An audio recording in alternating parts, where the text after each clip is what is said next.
안녕하세요. 한 주간 잘 지내셨나요? 오늘은 저랑 이상스쿨에서 뜨거운 반응을 보였던 두 가지 이슈에 대해 이야기해보려 합니다. 그럼 이상스쿨의 탑2 지금 만나보겠습니다.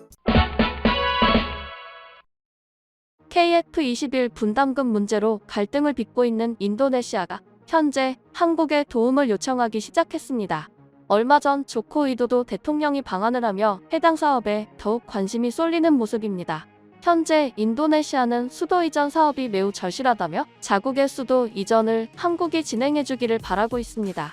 먼저 조코이 대통령과 정의선 현대자동차 그룹 회장은 미래 스마트시티 협력 강화에 대해 논의했습니다. 완성차 회사가 어떻게 한 국가의 수도 이전 사업에 참여하느냐라는 의문을 가질 수 있지만 현대의 미래 사업 구상이 스마트시티 구축인 것을 알면 얘기가 달라집니다. 실제로 현대차는 싱가포르 세계도시 정상회의에서 스마트시티 비전을 발표했으며 현대차의 이동 수단으로 하늘과 땅을 연결시킨다는 계획을 세우고 있습니다. 그리고 현대차는 동남아에서 인구 부국인 인도네시아에서 일본을 밀어내고 점유율을 높이기 위해 상당한 노력을 기울이고 있습니다. 아시다시피 인도네시아를 비롯한 동남아에서는 일본 자동차가 독점을 하고 있기 때문에 이 같은 상황을 뒤집으려는 것입니다. 현대차의 스마트시티 구축 계획으로 인도네시아는 현재 매년 지반이 평균 7.5cm씩 내려앉고 있는 수도 자카르타를 보르네오로 이전할 계획입니다. 앞서 인리는 수도 이전 사업을 한국에 맡기고 싶다며 도움을 요청해왔으며 이에 한국의 전문가들은 인리에 방문해 계획을 발표하기도 했습니다. 그리고 이번 조코이 대통령 방한 당시 수도 이전과 관련한 지식들을 공유하기도 했습니다.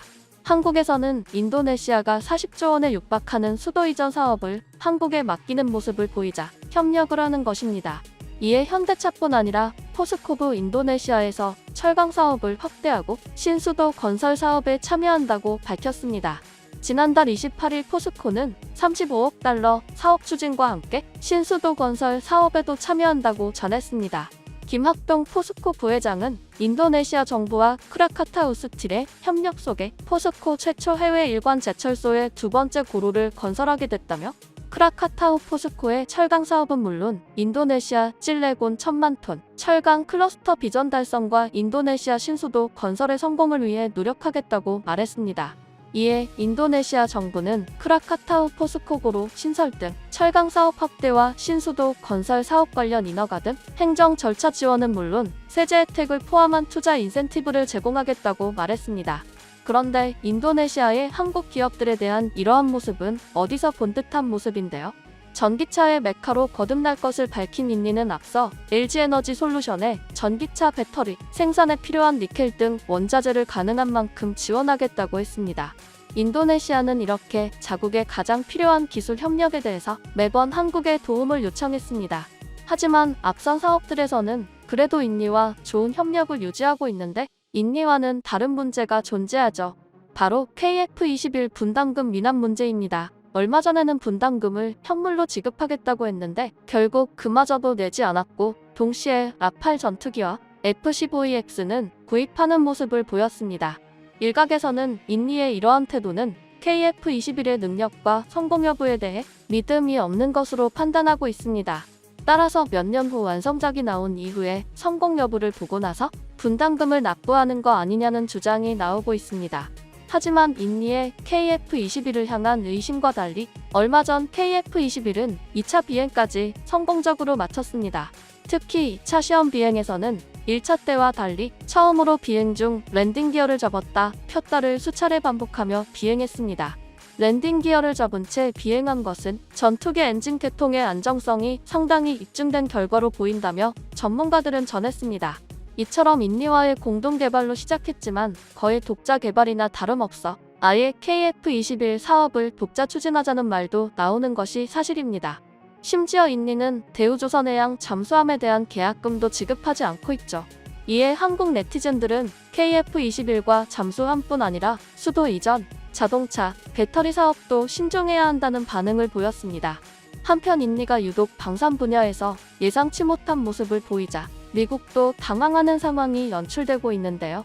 실제로 미국과 영국이 핵 추진 잠수함 기술을 호주에 이전하는 오커스 협정에 대해 호주의 이웃 국가인 인도네시아가 전 세계 핵 비확산 체제에 악영향을 미칠 수 있다며 반대 의견을 보이고 있어 파장이 예상됩니다. 호주 ABC 뉴스는 29일 인도네시아가 미국 뉴욕에서 열린 핵 확산 금지 조약 재검토 회의에 제출할 의견서 초안에서 잠수함용 핵기술 공유가 핵무기 개발로 이어질 수 있다며 우려하고 있다고 전했습니다. 보도에 따르면 인도네시아는 이 의견서에서 직접적으로 호주를 언급하지는 않았습니다. 다만 NPT가 핵 추진 잠수함을 만들기 위한 기술 이전을 허용하면 핵무기 프로그램 이전을 감추기 위한 방패막이로 악용될 수 있다고 우려했습니다.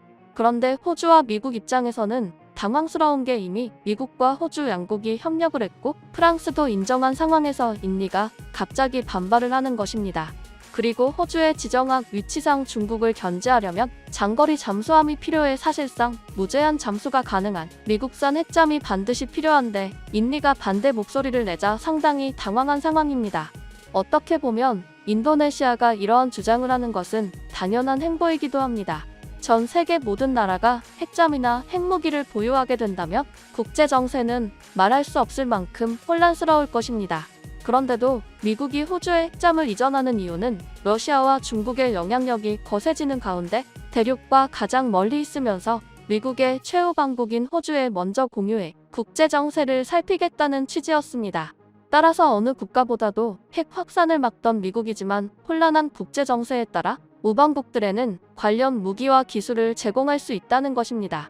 현재 미국 군사 관계자들은 미국이 한국에도 핵잠수함 기술을 제공할 필요가 있다고 주장했는데요. 미국이 한국을 지켜주는 것이 한계에 다다르면 한국에도 핵무기와 핵잠수함 배치를 안 할 수 없다는 것입니다. 이를 염두에 둔 것인지 핵연료를 재활용하는 첨단 기술인 한국의 파이로 SFR 연구 결과를 미국 원전 당국이 공식 승인한 것으로 확인됐습니다. 또한 일각에서는 지금과 같은 국제정세는 한국이 핵잠으로 나아갈 기회라는 주장도 나왔습니다. 현재 중국의 영향력은 매우 거세지고 있는데요. 미국 펠로시 의장의 대만 방문을 두고도 전투 태세를 갖추는 등 정도가 점점 커지는 모습입니다. 실제로 중국군은 지난달 30일 대만과 가장 가까운 곳에 위치한 서민 푸젠성과 핑탄성 부근 수영 4개 지점에서 실탄 훈련을 실시하기도 했습니다. 이런 가운데 전문가들 사이에선 펠로시 의장의 대만 방문으로 미중 간 갈등은 한층 더 심화될 것이란 전망이 나오고 있습니다.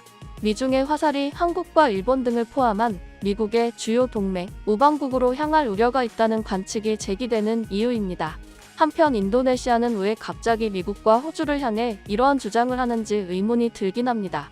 호주 입장에서는 인도네시아가 이러한 주장을 한 것은 상당히 우려스러운 부분입니다. 왜냐하면 혹시 인도네시아가 중국과 뜻을 같이 할 가능성이 존재하기 때문입니다. 이 같은 추측은 인리의 이러한 주장이 조코이 대통령은 동아시아 순방 중 있었던 중국과의 정상회담 직후에 나왔기 때문입니다. 그리고 중국은 미국의 나토 회원국 일부에서 채택한 핵 공유 모델을 아시아로 확대하지 말라고 공개적으로 표명했습니다. 이에 푸충 중국 외교부 군축사 사장은 소위 핵 공유 협정은 NPT 조항들에 위배되고 핵 확산과 핵 분쟁의 위험을 높인다면서 미국은 유럽에서 모든 핵무기를 철수하고 다른 어떤 지역에서도 핵무기 배치를 자제해야 한다고 강조했습니다. 이처럼 중국은 인도네시아가 1대1로 사업을 시작으로 친중 성향을 띠자 이를 이용해 미국이 주도하는 오커스의 핵 확산을 반대하는 주장에 힘을 싣는 것 아니냐는 게 전문가들의 주장입니다. 중러 진영을 계속 확대해 나가며 미국과 오커스를 비롯한 미국의 동맹국들을 향해 반대 입장을 키우겠다는 것입니다. 한편 호주가 이러한 인리의 행보를 더욱 걱정하는 것은 지리적으로 호주와 가장 가까운 국가가 인도네시아이기 때문입니다. 따라서 만약 중국이 인도네시아를 이용해 동남아에서 세력을 확장한다면 호주로서는 불안해질 수밖에 없는 것입니다. 그리고 호주가 더욱 걱정하는 것은 인도네시아가 중국뿐 아니라 러시아와도 우호적인 모습을 보이기 때문인데요. 인도네시아는 올해 G20 정상회담 의장국인 가운데 러시아와 우크라이나 모두를 초청할 것으로 밝혀 파장을 일으킨 바 있습니다. 한편 한국 내부에서는 인도네시아의 이번 NPT 발언에 대해 호주와 비슷한 반응을 보이고 있는데요. 만약 미국이 한국에도 호주와 같은 핵잠 제안을 하면 인리가 똑같은 반응을 보일 것으로 예상되기 때문입니다. 이에 한국 네티즌들은 인리가 아무리 전기차나 수도 이전 사업과 같은 인프라 협력에서는 한국에 우호적이어도 KF-21 잠수함의 사례를 보면 알 수 있듯이 방산 문제에서는 절대 우호적인 국가가 아니라고 말합니다. 따라서 한국은 인리와 진행하는 각종 사업에서도 신중할 필요가 있는 상황입니다. 한국 공군의 특수비행팀 블랙이글스가 영국과 폴란드에 이어 이집트에서도 에어쇼를 펼쳤습니다. 특히 피라미드 위에서 해외 공군이 에어쇼를 펼친 건 블랙이글스가 처음이라고 하는데요. 4,500년 역사에 피라미드 인근은 비행 허가가 까다로워 이집트 공군 외 외국군의 에어쇼가 열린 적이 없었습니다.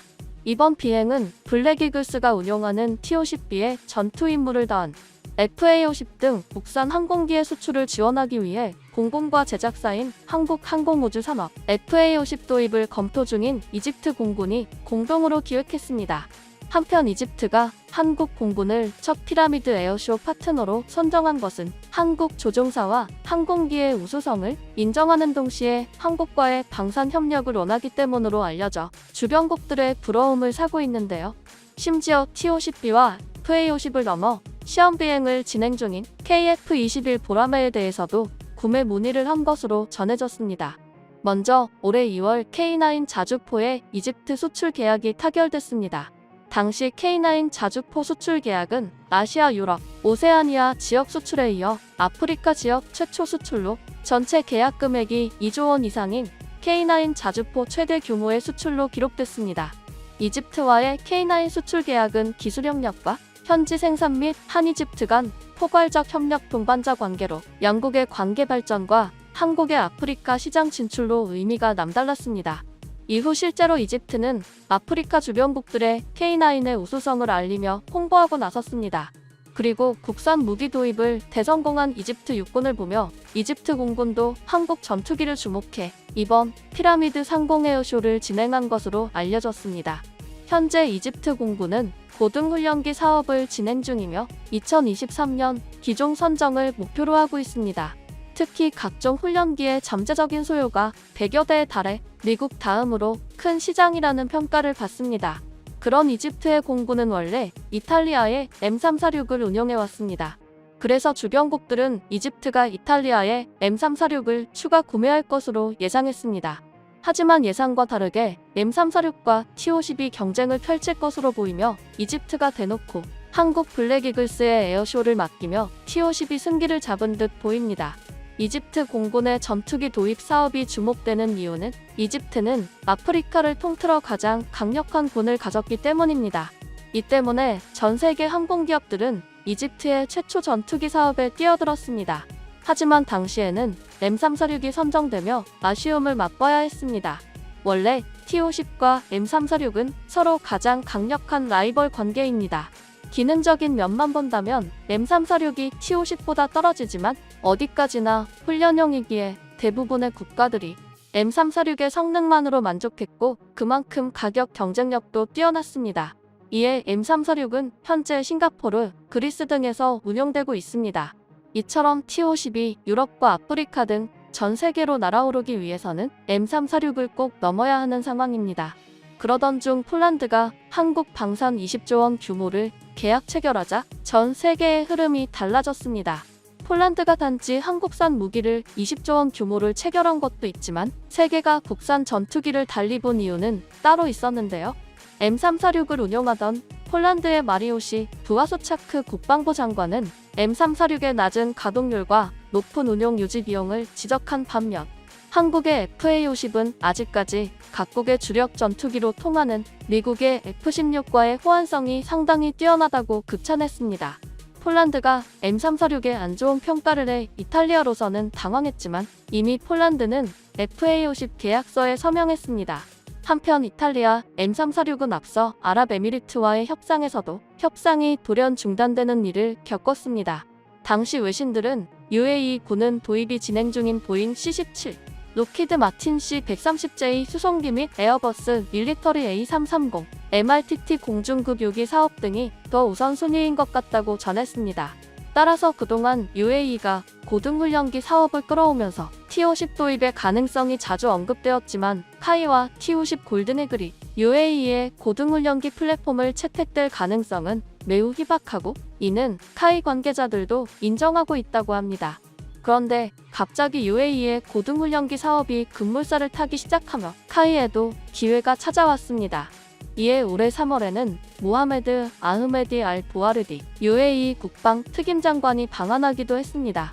당시 정부 관계자는 UAE 국방특임장관의 카이 방문은 고등훈련기 사업에 대한 현장 답사 차원이라고 말했습니다. 현재 UAE는 T-50과 중국산 군용기 LC-4를 놓고 저울질하고 있는 것으로 알려졌습니다. 특히 지난 3월 당시 UAE 관계자들은 시험 비행을 앞두었던 KF-21에도 관심을 보인 것으로 전해졌습니다. 이처럼 M346이 유럽에서는 강세를 보이지만 다른 대륙에서는 힘을 발휘하지 못하고 있는 모습인데요. 특히 미국에서도 M346은 고려되지 않은 것으로 나타났습니다. 이유는 M346의 시초가 구소련 훈련기이기 때문에 미국뿐 아니라 러시아와 관계가 좋지 못한 나라들에게 항상 감점 요소로 작용해왔습니다. 따라서 M346은 F-16을 비롯한 대부분의 미국산 전투기들과의 호환성이 좋지 못한 것으로 알려졌습니다. 앞서 이집트와 폴란드가 M346을 추가 도입하지 않고 T-50에 눈을 돌리는 이유에도 미국산 전투기들과의 호환성이 큰 이유로 작용했습니다. 놀랍게도 이집트는 전 세계에서 네 번째로 F-16을 많이 운용하는 나라입니다. 따라서 이집트 공군 입장에서는 F-16 조종사를 훈련하는 시간을 획기적으로 단축할 수 있고 호환성이 뛰어나 부품 조달 비용도 줄일 수 있는 FA-50 도입이 가장 이득인 셈입니다. 하지만 한국이 이집트와 방산 협력을 할수록 걱정되는 부분도 존재한다고 전문가들은 주장하는데요. 이집트는 미국산 무기 수입도 많지만 러시아산 무기 수입도 활발한 나라입니다. 지난 2019년부터 폼페이오 미국 국무부 장관과 마크 에스퍼 미국 국방부 장관은 이집트 국방부 장관에게 서한을 보내 전투기 수호이 35를 구매하기로 한 러시아와의 계약을 취소하라고 촉구하기도 했습니다. 만약 이집트가 러시아산 무기 수입을 계속한다면 러시아 군사장비의 구입을 금지하는 미국 법률에 따라 이집트가 제재를 받을 각오를 해야 한다는 경고가 포함되기도 했습니다. 2019년은 우크라이나 사태 이전인데도 미국이 중동의 우군인 이집트의 제재 카드까지 꺼내 들고 나선 것은 미국 무기 판매 차질, 중동 내 세력 확장에 대한 우려 때문인 것으로 관측됐습니다. 최근 수십 년간 미국은 이집트의 F-16 전투기, 공격용 헬리콥터 등 무기 판매를 비롯해 수십억 달러 규모의 군사 지원을 제공했습니다. 하지만 러시아가 최근 중동에서 세력을 확장하고 이집트까지 손을 뻗치자 미국은 러시아의 영향력과 혹시 모를 기술 유출을 차단하고 나선 것입니다. 따라서 만약 미국이 주시하는 이집트가 러시아산 무기 수입을 계속해 제재를 받게 된다면 이집트에 무기를 수출하는 한국으로서도 걱정이 생길 수밖에 없는 것입니다. 하지만 한국으로서는 이집트를 시작으로 한 아프리카 시장 진출을 포기할 수는 없는 노릇인데요. 지금까지 경제력이 약한 대륙인 아프리카를 향한 방산 수출은 선진국으로부터 주목받지 못했습니다. 하지만 생각해보면 크고 작은 내전이 끊이지 않는 아프리카야말로 새롭게 개척할 대륙이라고 전문가들은 보고 있습니다. 어떤 나라든지 인프라 구축과 같은 생활 편리에 대한 투자는 미뤄도 자국의 안보를 지키는 방산 투자가 가장 우선적이라는 것입니다. 그리고 현재 한국을 비롯해 선진국들은 출산율이 점점 낮아지고 초고령화 사회로 접어들며 인구가 자연 감소해 경제가 퇴화되는 모습인 반면 아프리카는 인구가 점차 늘고 있어 앞으로 미래의 가장 활발한 경제 시장이 될 것으로 전망되기도 합니다. 한편 이집트는 블랙이글스의 피라미드 상공 에어쇼를 허락하며 한국산 전투기 수입에 청신호를 켰는데요. 현재 FA-50을 포함해 전 세계적으로 납품, 생산, 계약된 T-50 계열 항공기는 280여 대에 달하는 가운데 이집트가 FA-50 도입을 결정한다면 이라크, 인도네시아, 필리핀, 태국, 폴란드에 이어 한국을 포함해 7개국이 T-50 계열 항공기를 운용하게 됩니다. 이에 카이는 이집트와 협력해 FA-50 아프리카 버전을 개발해 아프리카 지역 내에서의 시장을 개척한다는 입장입니다. 특히 카이의 최종 목표는 세계 1위 방산 시장인 미국 진출이라고 밝혔는데요. 카이는 폴란드를 시작으로 유럽 시장에서 영향력을 키워 미 해군 공군 전술훈련기 사업 수주를 누릴 방침입니다. 미 해군 공군 전술훈련기 사업은 2025년 진행될 것으로 예상되며 총 500대 규모로 알려졌습니다. 만약 카이가 미국 수출에 성공하면 FA52 고등 전술입문 경공격기 시장의 게임 체인저로 급부상하고 전 세계 경공격기 시장을 석권할 것으로 기대하고 있습니다. 앞으로도 하늘 높이 나는 대한민국을 응원합니다.